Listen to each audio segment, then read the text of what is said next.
Olá, bom dia! Como você passou a noite? Tá tudo bem com você? Tem confiado nesse Deus que nunca esquece seus filhos? Que tem ajustado a vida de milhares de pessoas e poderia tê-lo feito a todo ser humano que já nasceu nessa terra? Pense, para o nosso Deus não existem surpresas. Ele é quem está trabalhando em todos os momentos da história. Ontem nós vimos a história dos valdenses. Hoje, no entanto, vamos trabalhar com mais dois grandes heróis da Idade Média. Eu vou orar com você agora para que então possamos continuar o nosso estudo. Vou orar com você. Santo Deus e amado Pai, bendito para sempre seja o teu nome, pela alegria que temos de ter a palavra, a Bíblia Sagrada, Senhor. Obrigada porque o Senhor deixou estas verdades para nós e elas nunca morreram. Abençoa-nos agora ao estudá-la, em nome de Jesus. Amém. Pela graça e poder de Deus, o seu programa A Tocha está começando.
Queridos, eu queria que você abrisse a sua Bíblia em Mateus capítulo 24, porque Jesus falou algo muito interessante. Veja o que ele disse aqui no verso 9 em diante. Disse assim: então vos hão de entregar para serdes atormentados e vos matarão. Sereis odiados de todas as nações por causa do meu nome. Nesse tempo, muitos se escandalizarão e trair-se-ão mutualmente e se odiarão uns aos outros. De quem Jesus estava falando? Certamente daqueles que se colocariam em favor da verdade. Mas quem seriam estas pessoas que os perseguiriam? Quem seriam essas pessoas que correriam atrás para matar estas pessoas, estes servos de Deus? Eu vi ontem alguém falando algo muito interessante num vídeo e eu resolvi trazer o mesmo tipo de ideia para que você compreenda. Veja o texto que essa pessoa colocou. Dizia assim: eu poderia fazer uma pergunta a um professor de história, ao invés de perguntar a um teólogo, e ele me responderia de forma bíblica, ainda que nunca tivesse lido a Bíblia. Se eu perguntar a um professor de história hoje, que sistema religioso você conhece na história que perseguiu homens e mulheres por causa de sua opção religiosa, que impediu pessoas de terem acesso à Bíblia, torturou e prendeu seres humanos que simplesmente discordavam de seus dogmas? Que sistema religioso você poderia dizer que está embriagado com o sangue de pessoas de Deus? Que sistema religioso se adequa à expressão apocalíptica, ele perseguirá e magoará os santos do Altíssimo? Que sistema religioso criou seu próprio mandamento e escreveu sua própria lei? Que sistema religioso fez uma interpretação totalmente sua a respeito dos mandamentos de Deus? Se uma pergunta dessas fosse feita a um historiador, ele saberia identificar o sistema de Roma papal como sendo esse sistema que se adequa a todo esse cenário e se enquadra dentro dessas profecias bíblicas. Eu achei isso muito inteligente, é verdade? Qualquer pessoa que hoje tiver a chance de estudar a história vai conseguir observar estas coisas que você está estudando, estas verdades que você tem visto aqui nesta série O Grande Conflito. Ao estudar o livro Grande Conflito, nosso coração fica tremendo de vontade de defender, de lutar pela verdade de Deus. Mas sabe uma coisa? Você também conhece um sistema religioso que já foi muito poderoso mundialmente no passado, mas que está trabalhando para voltar a ser Roma papal. Queridos, antes da Reforma, houve por vezes pouquíssimos exemplares da Escritura Sagrada, mas Deus não consentiria que sua palavra fosse totalmente destruída. Suas verdades não deveriam estar ocultas para sempre. Tão facilmente ele poderia desacorrentar as palavras da vida, como abrir as portas das prisões e desaferrolhar portais de ferro para pôr em liberdade seus servos. Lembra do que ele fez com Paulo e Silas? Nos vários países da Europa, homens eram movidos pelo Espírito de Deus a buscar a verdade como a tesouros escondidos. Providencialmente guiados às Santas Escrituras, estudavam as páginas sagradas com interesse muito profundo. Estavam dispostos a aceitar a luz a qualquer custo. Posto que não vissem todas as coisas claramente, puderam divisar muitas verdades havia muito sepultadas. E como mensageiros enviados pelo céu, saíam, rompendo as cadeias do erro e da superstição, e chamando aos que haviam estado durante tanto tempo escravizados a levantar-se e assegurar sua liberdade. Porque a liberdade que uma pessoa tem só é possível se ela tiver liberdade de consciência. Eu vou ler para você agora uma parte do grande conflito que fala exatamente disso. Observe. Com exceção do que se passava entre os valdenses, a palavra de Deus estivera durante séculos encerrada em línguas apenas conhecidas pelos eruditos. Chegara, porém, o tempo para as Escrituras, para que elas fossem traduzidas e entregues ao povo de vários países em sua língua materna. Passara para o mundo a meia-noite. A hora das trevas estava a esvair-se e em muitas terras apareciam indícios da aurora a despontar. Por que aqui no grande conflito é dito que estava nascendo um novo dia? Porque a palavra de Deus traz esse tipo de claridade. No século XIV, surgiu na Inglaterra um homem que devia ser considerado a estrela da manhã da Reforma. Eu estou falando de João Wycliffe. Foi o arauto da Reforma, não somente para a Inglaterra, mas também por toda a cristandade. O grande protesto contra Roma que lhe foi dado proferir jamais deveria silenciar. Aquele protesto abriu a luta do que deveria resultar a emancipação de indivíduos, igrejas e nações. Wycliffe recebeu educação liberal e foi altamente educado. Sua dedicação aos estudos e capacidade de falar e de se expressar, bem como seu altíssimo senso de justiça, preparavam o caminho para ser um defensor das verdades que o papado enterravam. Wycliffe era muito especial. Pela maneira como foi criado em sua casa, pela dedicação, ele não somente sabia manejar as páginas da Bíblia, mas também havia adquirido disciplina intelectual das escolas e compreendia a tática dos teólogos escolásticos. Todos tinham orgulho dele e tinham esperança de que ele pudesse ser a voz que se levantaria para denunciar as heresias do sistema religioso romano. No colégio, começou a estudar a Bíblia avidamente e sabia que aquele tesouro não estava à disposição do povo comum, sendo que somente alguns eruditos tinham acesso à Bíblia. O caminho para a palavra de Deus estava fechado aos incultos, mas logo seria aberto ao mundo para declarar a livre graça contida nas Escrituras. A dedicação que Wycliffe teve não era comum. Lá na sua escola onde ele tinha, preparou a mente para ser assíduo com o estudo da palavra do Senhor e ele encontrou na Bíblia o que estava procurando há anos, o plano da salvação, Cristo apresentado como o único advogado do homem. Decidiu proclamar essas verdades que estava encontrando. Eu preciso ler mais um pedacinho do grande conflito para que você possa ver que coisa linda o que a gente tem para dizer para você, para que você possa compreender esse momento da história da Terra. Semelhantemente aos reformadores posteriores, Wycliffe não previu ao iniciar sua obra até onde ela o levaria. Não se opôs deliberadamente a Roma. A dedicação à verdade, porém, não poderia senão levá-lo ao conflito com a falsidade. Quanto mais claramente discernia os erros do papado, mais fervorosamente apresentava os ensinos das Escrituras Sagradas. Via que Roma abandonara a palavra de Deus pela tradição humana e destemidamente acusava o sacerdócio de haver banido as Escrituras e exigia que a Bíblia fosse devolvida ao povo e de novo estabelecida sua autoridade na igreja. Que coragem, não é? Wycliffe era ensinador hábil e ardoroso, eloquente pregador, e sua vida diária era uma demonstração das verdades que pregava.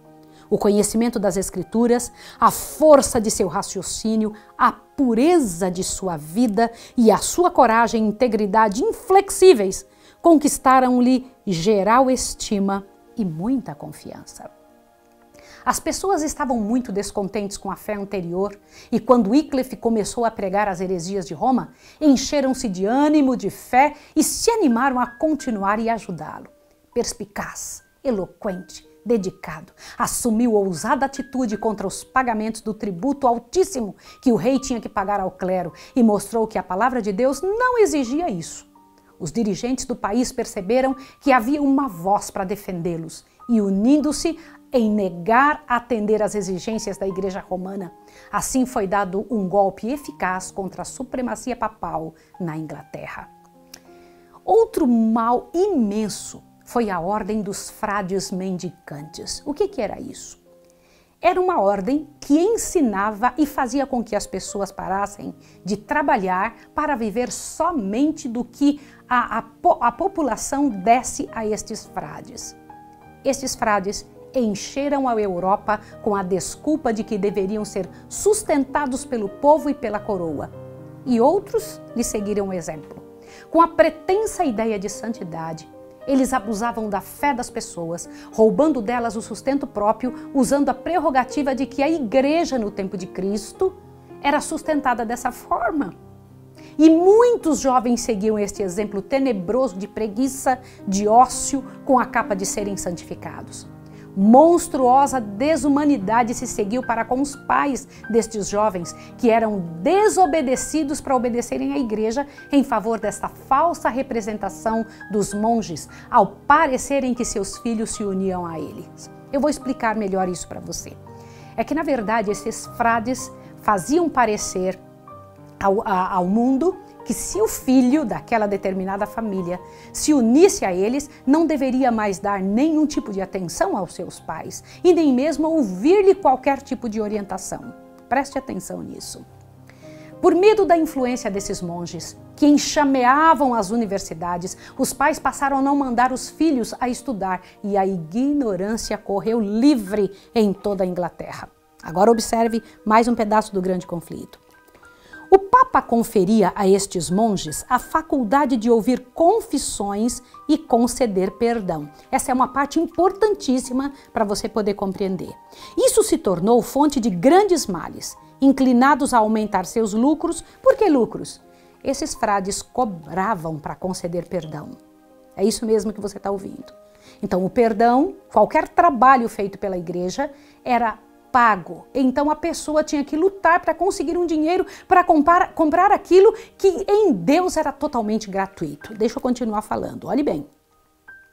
Inclinados a aumentar seus lucros, os frades estavam tão dispostos a conceder absolvição que criminosos de todas as espécies a eles recorriam e, como resultado, aumentaram rapidamente os vícios mais detestáveis. Se alguém não precisava arrepender-se para poder receber perdão, era só pagar, então ele podia continuar com a vida que fosse e então voltava lá e pagava outra vez. Compreende isso? Agora veja mais esse pedaço aqui. Os doentes e os pobres eram deixados a sofrer, enquanto os donativos, que lhes deveriam suavizar as necessidades, iam para os monges, que com ameaças exigiam esmolas do povo, denunciando a impiedade dos que retivessem os donativos de suas ordens. Apesar de sua profissão de pobreza, a riqueza dos frades aumentava constantemente e seus suntuosos edifícios e lautas mesas tornavam mais notória a pobreza crescente da nação. Você não acha isso muito sério?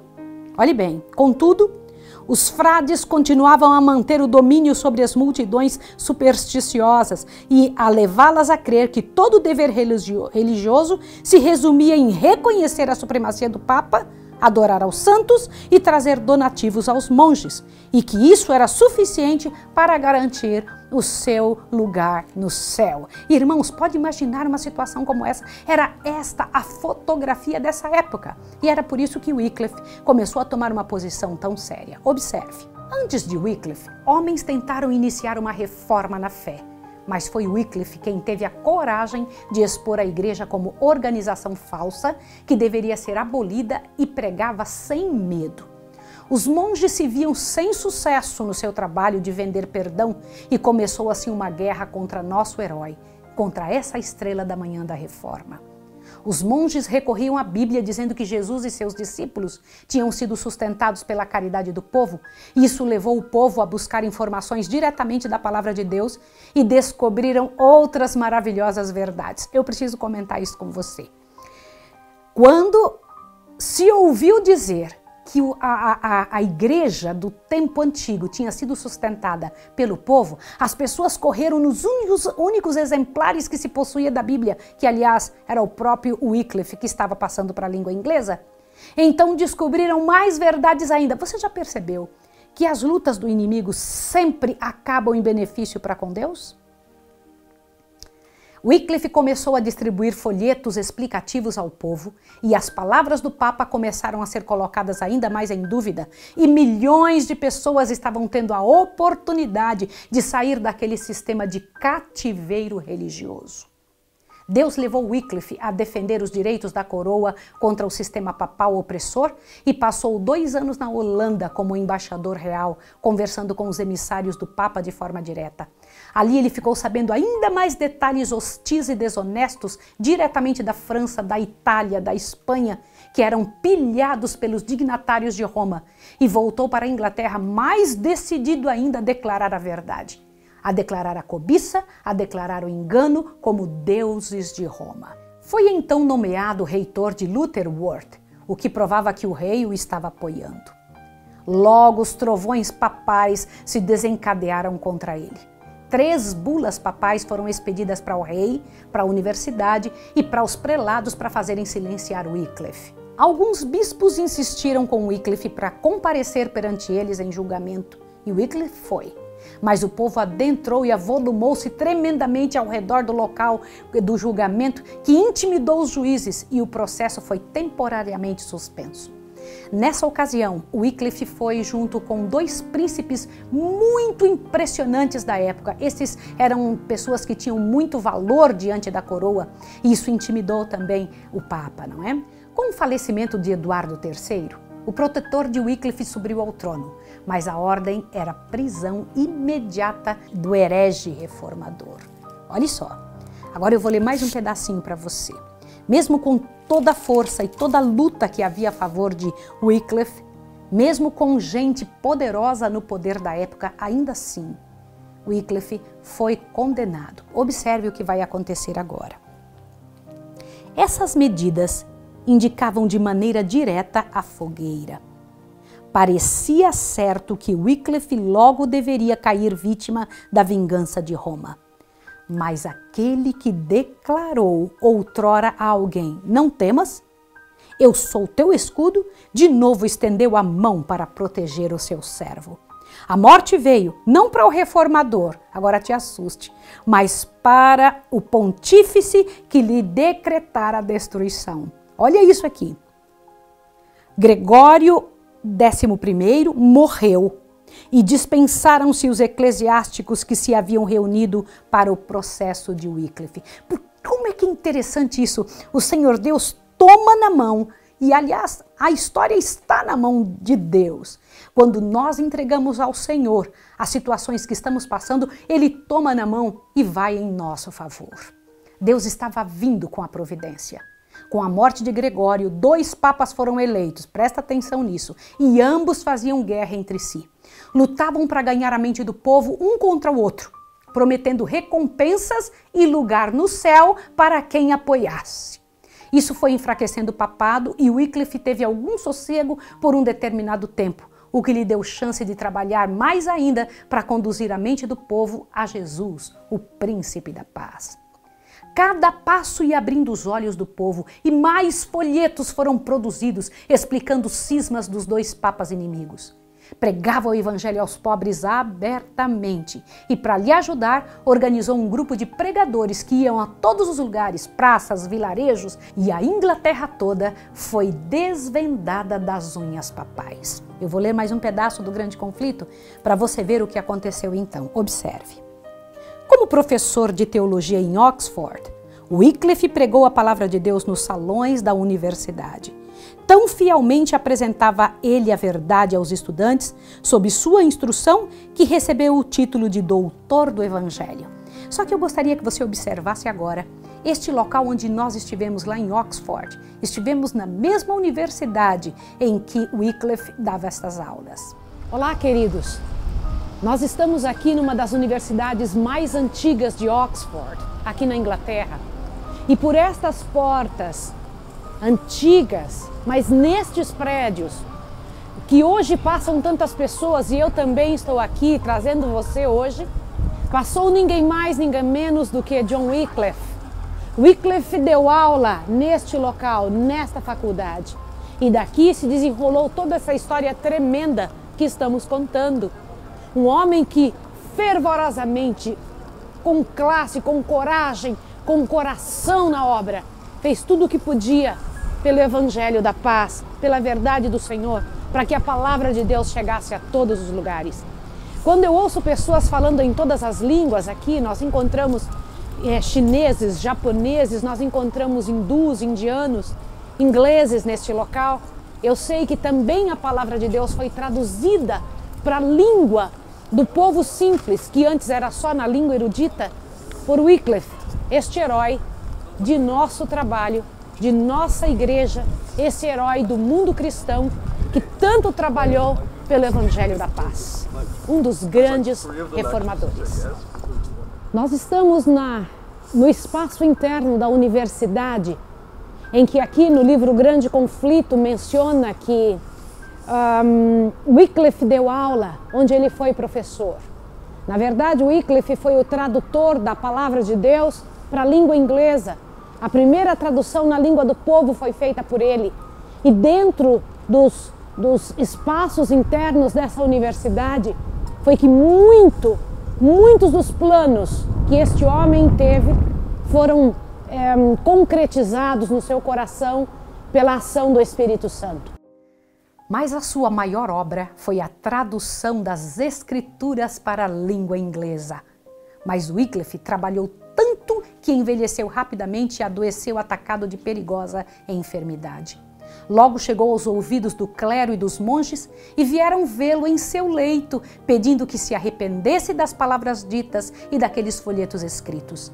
Mas Wycliffe pediu para ajudarem a ele a levantar-se do leito e disse calmamente: "Não irei morrer. Vou me levantar e continuar a denunciar as más ações dos frades." Cumpriu-se suas palavras e ele ficou são o suficiente para colocar nas mãos do povo a maior arma contra o erro. Qual é a maior arma contra o erro? As Sagradas Escrituras, que nunca deveriam sair da mão do povo de Deus. Com esse feito, Wycliffe fez mais que qualquer outro poder para libertar o povo e torná-lo capaz, quebrando os grilhões da ignorância e da religião errada. Não havia imprensa ainda, e com árduo trabalho se conseguia um exemplar, mas diversas pessoas se empenhavam para ajudar a copiar uma e outra Bíblia, e as famílias se uniam para conseguir comprar partes dela ou a sua totalidade. Assim, a Bíblia de Wycliffe chegou a toda a Inglaterra. A Igreja de Roma estava desolada, pois não havia lei na Inglaterra proibindo a Bíblia. Então, o melhor seria silenciar a voz do reformador. Preste atenção nisso. 3 tribunais, julgado 3 vezes, foi declarado herege, e a ele e aos seus escritos, e sentenciaram à prisão todos os que professassem as tais doutrinas condenadas. Wycliffe apelou ao sínodo e no parlamento acusou destemidamente a hierarquia e pediu a reforma dos abusos papais diante da Inglaterra toda. Descreveu claramente cada parte do que falava, mas os seus amigos tinham sido obrigados a ceder e ele se viu só e doente. Mas o parlamento ficou a favor de Wycliffe e foi repelido o edito perseguindo o nosso herói e então ele foi posto em liberdade. Mais uma vez, os dignatários da religião romana conseguiram que Wycliffe fosse chamado com uma delegação ainda mais poderosa. Dessa vez, parecia que nada o ajudaria. Ele, portanto, não amaciou as palavras. Perdendo de vista a si próprio, falou destemidamente e o Espírito de Deus tomou conta do lugar e as acusações contra ele voltaram-se para os que o acusavam. Ele disse, eu prefiro ler para você, para que você veja as palavras que Wycliffe disse naquela hora. Olha só o que nós temos aqui, olha. Wycliffe, porém, não se retratou, não usou de dissimulação. Por que, perguntaria ele, ousavam espalhar seus erros? Por amor do lucro, para da graça de Deus fazerem mercadoria? Com quem, disse finalmente, julgais estar a contender? Com um ancião às bordas da sepultura? Não, estais a contender com a verdade, verdade que é mais forte do que vós e vos vencerá. Assim dizendo, retirou-se da assembleia e nenhum dos seus adversários tentou impedi-lo. Essa é a força da verdade. Mais uma vez, Deus o usaria antes de levá-lo a descansar. Foi levado perante o tribunal papal, aquele mesmo que tinha derramado o sangue dos santos. Mas tomado de paralisia pela doença, resolveu escrever uma carta respeitosa, porém direta ao Papa da época. E o conteúdo desta carta era o seguinte, presta atenção. Se o Senhor é íntegro e verdadeiro, irá ficar do lado da verdade. Segundo ponto, aceito ajudá-lo, mas desde que o Senhor seja como Cristo, que vivia em completa pobreza e foi peregrino na terra. Terceiro ponto, nenhum homem na terra deve seguir ao Papa ou aos santos, mas tão somente a Cristo. Quarto, devemos obedecer mais a Deus do que aos homens. 5. Oro para que o Papa Urbano seja influenciado pelo Senhor Jesus e pelas palavras das Escrituras, para que possam ensinar ao povo da maneira como Deus indicou em sua palavra. Wycliffe sabia que o silêncio daria a ele alguns meses a mais de vida, mas isso não seria certo diante de Deus. E decidiu não proteger-se, e Deus tomou sua causa. Deus lhe fora o protetor mais uma vez, levando a descansar enquanto pregava em uma de suas igrejas em Lutterworth, vítima de paralisia que sofria. Então, Wycliffe descansou. Reconhecido como João Batista em sua época, saiu da Idade Média tendo feito a sua parte. Cada palavra e material deixado por esse reformador foi tão bem feito que mesmo 100 anos depois dela não havia quem pudesse contestar. Tudo que ele escreveu tinha suas fontes nas Sagradas Escrituras e por isso imbatível. Acreditava que a palavra de Deus era a norma e o ensinador era o Espírito Santo e que todo homem poderia ir a ele livremente, ele mesmo, diretamente a Deus, em busca da verdade e do caminho a seguir. Intelecto privilegiado, vida impoluta, dedicação e de caráter invejável, foi um dos maiores reformadores de sua época. Observe isso. O esforço para aprender as grandes verdades da revelação comunica frescor e vigor a todas as faculdades, expande a mente, aguça a percepção e amadurece o juízo. O estudo da palavra, da Bíblia, enobrece todo pensamento, sentimento e aspiração, como nenhum outro estudo pode fazer. Dá estabilidade de propósitos, paciência, coragem, fortaleza, aperfeiçoa o caráter e santifica a alma. Por isso Wycliffe era desta forma como foi. O esquadrinhador fervoroso e reverente das Escrituras, pondo o espírito do estudante em contato direto com a mente infinita, daria ao mundo homens de intelecto mais forte e mais ativo, bem como de princípios mais nobres do que os que já existiram, como resultado do mais hábil ensino que proporciona a filosofia humana.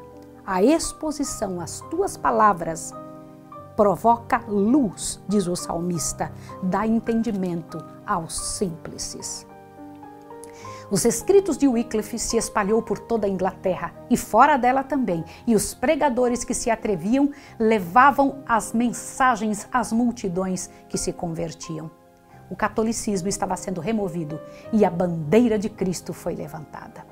Mas o que isso causou? O que isso trouxe para o mundo? Observe agora, presta atenção. Quando eu paro para ler algo assim, meu coração fica apreensivo. Olha o que diz.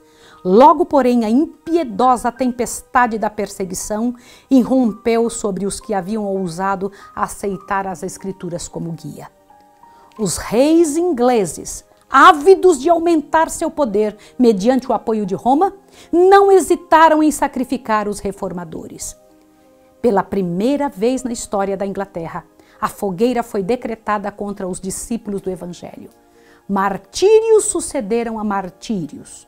Os defensores da verdade, proscritos e torturados, podiam tão somente elevar seus clamores aos ouvidos do Senhor dos Exércitos.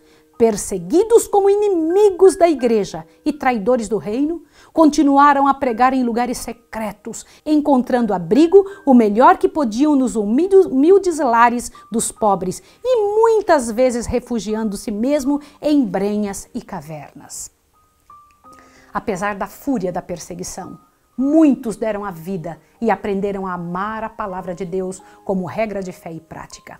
Milhares aterrorizados, porém, compraram a liberdade com o sacrifício de sua fé e saíam de sua prisão com roupa de penitentes. Embora muitos, mesmo entre os grandes homens da época, destemidamente se avolumaram a defender a fé cristã no método de Cristo. Os romanistas não conseguiram matar Wycliffe, mas mandaram exumar seus ossos. Presta atenção nessa parte importantíssima.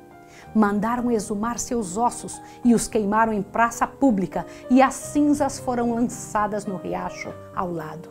Suas cinzas foram do riacho para o rio Avon, do Avon para Severn, de Severn para os pequenos mares e destes para o oceano.